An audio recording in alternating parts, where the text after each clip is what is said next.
tepat pada pukul 2.25 pagi. Tanggal 14 November 2025 waktu setempat. Sebuah formasi yang terdiri dari 50 UAV umpan berbiaya rendah yang dioperasikan oleh Angkatan Udara Taktis Ukraina mulai melintasi Laut Hitam.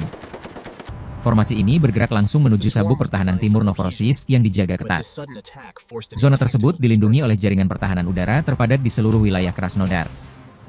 Setelah menempuh penerbangan malam sejauh lebih dari 372 mil, mereka kini berjarak kurang dari 25 mil dari target, yaitu pelabuhan Novorossiysk. Mesin mereka bekerja sangat panas setelah beroperasi terus-menerus selama lebih dari 2 jam. Indikator bahan bakar di konsol kendali pusat komando UAV menunjukkan level yang sangat rendah. Beberapa drone mulai bergetar ringan akibat penerbangan di ketinggian rendah dan kelembaban tinggi dari laut. Semua tampak berjalan sesuai rencana. Hingga sebuah kapal patroli kelas Raptor milik Angkatan Laut Rusia tiba-tiba muncul dari kegelapan. Tidak jauh dari ujung Tanjung Sudzuk. Hampir secara bersamaan, kru kapal mendeteksi ancaman tersebut. Mereka segera melepaskan rentetan tembakan senapan mesin kaliber 14 5 mm. Mereka hanya berhasil menembak jatuh 3 hingga 4 drone yang terbang dalam jarak dekat. Beberapa saat kemudian, tim kendali tembak meluncurkan 2 rudal panggul Iglas. Senjata ini dirancang untuk menghancurkan helikopter.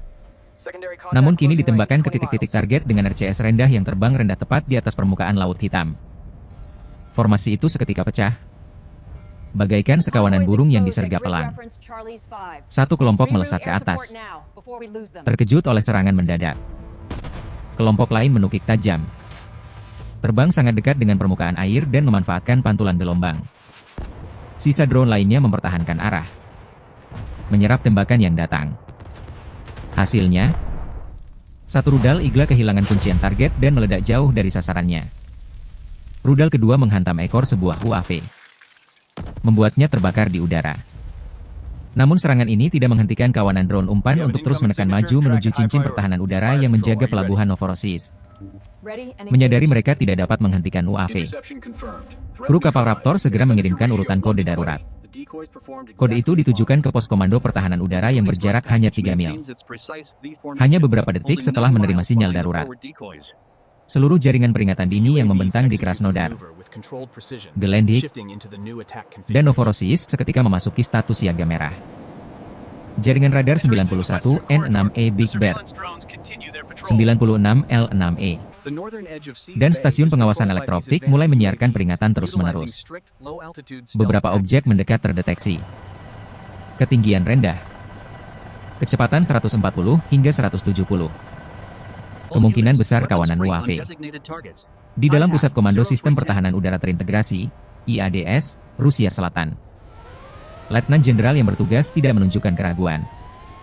Dia mengeluarkan satu perintah tunggal. Lumpuhkan semua target. Hancurkan semuanya. Dan inilah reaksi yang ditunggu-tunggu oleh para perencana militer Ukraina. Beberapa detik kemudian, seluruh jaringan pertahanan yang melindungi Novorossiysk aktif serentak, bagaikan seekor binatang buas yang ditombak.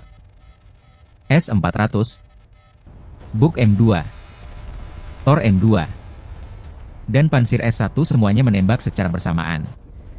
Pencari radar aktif mereka menyala, mengunci titik-titik putih kecil yang melaju ke arah mereka. Dalam beberapa menit, langit Laut Hitam bagian timur menyala terang, laksana pertunjukan kembang api militer. Asap roket dari peluncuran SAM, aliran peluru penjejak dari meriam otomatis, dan bola api di mana beberapa drone hancur di udara. Saat para kru pertahanan udara Rusia bersorak atas keberhasilan intersepsi mereka, mereka percaya telah menetralisir ancaman besar.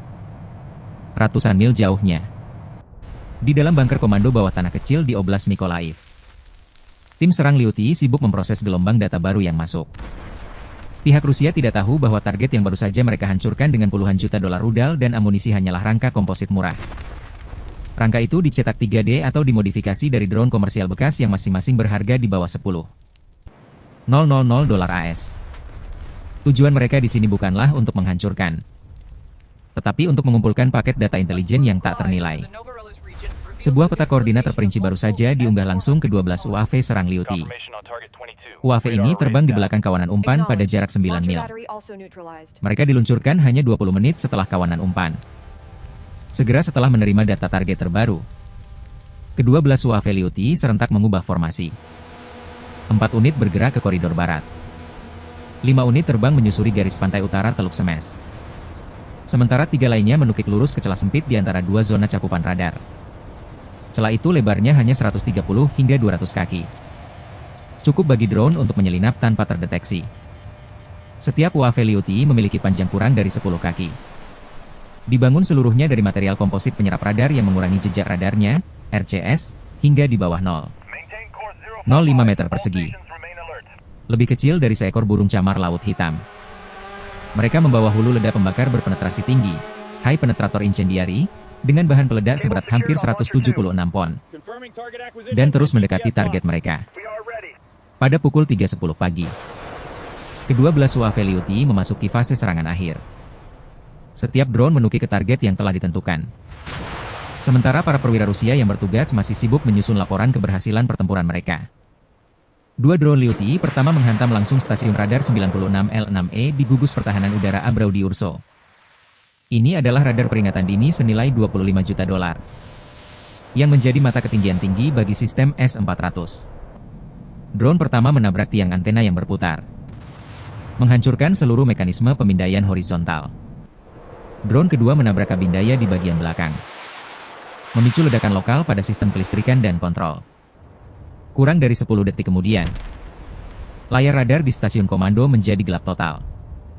Segera setelah radar 96L6E lumpuh, 3 drone Liuti lainnya mendekati radar kendali tembak 92N6 Gravestone. Ini adalah otak penargetan utama dari seluruh baterai S-400 di Gelendik. Radar ini adalah sistem kendali tembak yang sangat canggih, bertanggung jawab untuk melacak dan mengunci target bagi rudal jarak jauh 48N6DM. Nilainya diperkirakan 35 hingga 40 juta dolar AS. Terpasang pada platform putar 360 derajat untuk mengawasi ruang udara hingga lebih dari 186 mil. Drone Liuti nomor 4 menabrak kabin kontrol utama, pusat operasional komputer pemrosesan sinyal dan jaringan data link yang terhubung ke kendaraan komando S-400. Drone nomor 5 menghantam sambungan antena Passet Array, mematahkan sumbu rotasi pusat dan seketika melumpuhkan pemindaian arah. Drone nomor 6 meledak di samping hub transmisi sinyal elektrooptik, menghancurkan seluruh jalur data antara radar dan peluncurnya dalam waktu kurang dari 40 detik. Kedua radar inti dari jaringan S-400, yaitu radar peringatan dini 96L6E dan radar kendali tembak 92N6, lumpuh total. Seluruh wilayah Novorossiysk yang pernah diyakini terlindung oleh jaringan radar yang tak tertembus, kini menjadi buta. Segera, 7 drone Liuti yang tersisa diperintahkan untuk beralih target dan menyerang peluncur S-400 di sekitarnya. Di lokasi Abraudi Urso Utara, 2 peluncur terkena di kabin kontrolnya, membakar bundel kabel dan melumpuhkan kemampuan menembaknya. Sebuah peluncur ketiga tabung misilnya yang kosong tertembus. Rangkanya rusak parah dan api menyebar cepat ke seluruh struktur pendukung.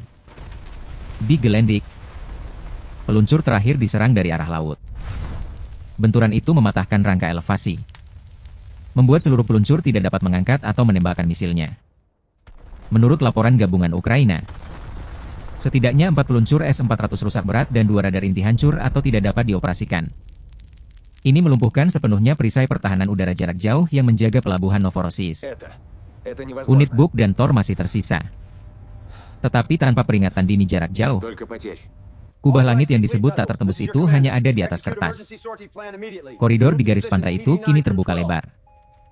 Dari lokasi peluncuran tersembunyi di Oblast Mykolaiv, pembunuh sesungguhnya malam itu pun mulai beraksi. 3 rudal jelajah Neptune versi jarak jauh yang telah ditingkatkan.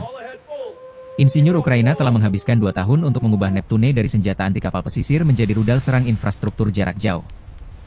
Jangkauannya diperluas hingga mampu mencapai Novorossiysk dari jauh di dalam wilayah Ukraina. Algoritma skimming yang disempurnakan memungkinkan penerbangan hanya beberapa kaki di atas air. Sistem navigasi INS yang ditingkatkan juga tahan terhadap gangguan GNSS yang parah. Ketika pesan sinyal masuk, gugus S-400 di Novorossiysk buta untuk sementara. Kru peluncur Neptune menerima perintah terakhir. Tembak. Segera, ketiga rudal Neptune jarak jauh diluncurkan dengan jeda 10 detik. Masing-masing membawa hulu ledak penembus seberat 150 kg yang dirancang untuk meledak dahsyat setelah menembus struktur industri seperti tangki minyak, menara pompa, atau rig manifold. Mereka melaju di atas laut hitam dalam formasi segitiga yang tidak beraturan. Setiap rudal memilih rutenya sendiri untuk meminimalkan deteksi oleh sisa radar Angkatan Laut Rusia di lepas pantai. Terbang di ketinggian sangat rendah. Hanya 16 hingga 23 kaki di atas air. Rudal-rudal itu sepenuhnya lenyap dari sapuan radar darat dan kapal jarak jauh. Ketika mereka mendekat hingga kurang dari 19 mil dari pantai. Ketiga rudal Neptune memasuki fase terminal. Pencari radar aktif mereka menyala. Memindai sinyal pantulan terkuat. Dan di sanalah targetnya berada. Gugusan tangki. Jaringan pipa manifold. Dan dermaga pemuatan terminal minyak Chesharis. Terlihat jelas seperti target latihan.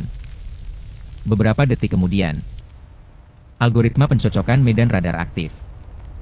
Citra pencari waktu nyata dicocokkan secara instan dengan peta yang telah dimuat sebelumnya dari setiap gugus teknis. Peta-peta ini dikumpulkan sebelumnya oleh UAV dan satelit Ukraina. Target telah dikonfirmasi. Malam ini, Ukraina akan menghantam langsung urat nadi sistem ekspor minyak Rusia. Memutus aliran minyak yang keluar dari Rusia ke pasar dunia. Tepat di titik akhir sebelum dimuat ke kapal tanker. Pada pukul 3.40 pagi. Saat ketiga Neptune berjarak kurang dari 5 mil dari pelabuhan Novorossiysk. Pertahanan udara Rusia yang telah lumpuh selama hampir 1 jam akhirnya menyadari apa yang akan terjadi. Tidak ada waktu untuk verifikasi. Tidak ada waktu untuk perintah. Sebuah sistem pansir S1 yang selamat di dekat pelabuhan beralih ke mode intersepsi darurat. Sederet rudal 57E-6E melesat ke langit dalam keputusasaan. Secara bersamaan, dua sistem Tor M2 yang berada lebih jauh di dalam zona perumahan Novorossiysk memutar turret mereka dan masing-masing menembakkan 2 rudal pencegat jarak pendek. 6 rudal pencegat diluncurkan dalam waktu 15 detik. Tapi itu sudah terlambat. Neptune terbang hanya setinggi 16 kaki. Terlalu rendah untuk stabilisasi radar. Rudal-rudal pencegat itu melenceng dari jalur. Meledak di atas air. Pansir dan Tor baru saja menghabiskan rudal terakhir mereka. Tidak mampu menghentikan apa yang akan datang. Ketiga Neptune masih melaju. Kini berjarak kurang dari 3 mil dari target. Pada pukul 3.45 pagi, Neptune 1 menghantam langsung platform manifold pusat. Titik pertemuan untuk setiap pipa minyak yang mengarah ke dermaga pemuatan. Ledakan itu memicu reaksi berantai seketika. Pipa-pipa pecah. Minyak mentah bertekanan tinggi menyembur keluar seperti selang pemadam kebakaran. Beberapa katup otomatis pecah ke belakang. Dalam 3 detik, seluruh zona manifold dilalap badai api minyak yang membubung tinggi. Berputar bersama angin laut. Memancarkan cahaya merah ke seluruh permukaan Teluk Semes. Segera setelah itu, Neptune 2 tiba. Rudal ini mengarah lurus ke dermaga pemuatan timur di mana kapal tanker minyak Arktida yang berbendera Sierra Leone sedang bersandar di tengah siklus pemuatannya. Rudal itu menghantam tepat di dasar menara pompa utama. Hulu ledaknya meledak tepat di atas garis air, memicu ledakan efek ganda. Satu ledakan merobek struktur pemuatan di dermaga. Sementara gelombang kejutnya menghantam kompartemen internal kapal. Kompartemen yang menampung ribuan ton minyak mentah. Sesaat kemudian, Arktida terbakar dari dalam. Penutup palkanya meledak seperti ranjau. Lambung kapal miring tajam ke kiri dan api menyapu seluruh dek. Tumpahan minyak di permukaan air ikut terbakar. Menjadi sungai api sepanjang ratusan meter di sepanjang dermaga. Bagi Ukraina, ini adalah kerusakan tambahan. Namun bagi Rusia, serangan terhadap kapal asing membawa konsekuensi diplomatik, asuransi maritim, dan pasar energi internasional. Bahkan sebelum sistem kontrol pelabuhan sempat bereaksi, Neptune 3 mendekat dan menghantam pusat kendali teknis. Lokasi ini bertanggung jawab untuk mengordinasikan daya listrik, manajemen tekanan, dan pemadaman api di seluruh Chesharis. Ledakan itu tidak menghasilkan bola api yang menjulang tinggi, tetapi melenyapkan semua yang krusial. Jaringan pompa bertekanan tinggi, kabinet listrik utama, pipa pemadam api internal, dan jaringan kontrol pusat otomatis. Seluruh arsitektur tanggap darurat terminal kini terputus total. dengan api yang membubung ke langit. Tidak ada sistem yang tersisa yang mampu memadamkannya. Dalam waktu kurang dari 90 detik. Hanya dengan 3 rudal jelajah, Ukraina telah melumpuhkan total seluruh terminal ekspor Shesharis. Tangki penyimpanan minyak mentah raksasa tertembus, memicu ledakan berantai. Sektor manifold dan stasiun teknis hancur. Mustahil untuk dihidupkan kembali selama berjam-jam. Pusat kontrol tekanan dan stasiun komando pompa hangus terbakar. Jalur finansial pelabuhan Novorossiysk, yang diperkirakan bernilai 140 hingga 180 juta dolar AS per hari, terputus seketika. Dan konsekuensi strategisnya tidak berhenti di situ. Pipa CPC, Caspian Pipeline Consortium, arteri yang mengangkut minyak dari Kazakhstan dan wilayah Kaspia ke Laut Hitam, terpaksa menutup katupnya di sepanjang rute. Beberapa menit setelah serangan, semua tanker di Teluk Semes diperintahkan untuk meninggalkan dermaga dan pindah ke posisi jangkar darurat. Ekspor minyak melalui Laut Hitam turun menjadi 0. Setidaknya untuk 12 hingga 24 jam pertama. Bahkan berpotensi lebih lama jika sistem pemadam api dan kontrol tekanan tidak dapat dihidupkan kembali. Serangan ini tidak hanya menghancurkan infrastruktur. Serangan ini langsung mengguncang seluruh pasar energi global. Premi asuransi untuk tanker yang melewati Laut Hitam melonjak 15 hingga 25% dalam 6 jam pertama karena meningkatnya risiko serangan UAV dan rudal jelajah. Harga minyak mentah Brent global naik 2% pada sesi pagi tanggal 14 November. Bukan karena pasokan tiba-tiba runtuh, tetapi karena kepercayaan pasar terhadap kemampuan Rusia untuk melindungi infrastruktur di wilayah belakangnya telah runtuh. Ini bukan sekadar serangan terhadap pelabuhan minyak. Ini adalah serangan terhadap pilar sistem ekspor energi Rusia dan rantai logistik global yang pernah dianggap Moskow tak tersentuh. Sebuah pukulan telak terhadap mesin finansial anggaran perang Moskow. Mesin utama yang menopang jalannya mesin perang Rusia di setiap front. Dengan satu serangan terkoordinasi, Ukraina mengguncang fondasi ekonomi Rusia. Memaksa Kremlin untuk menghadapi sebuah kebenaran yang tidak dapat disangkal.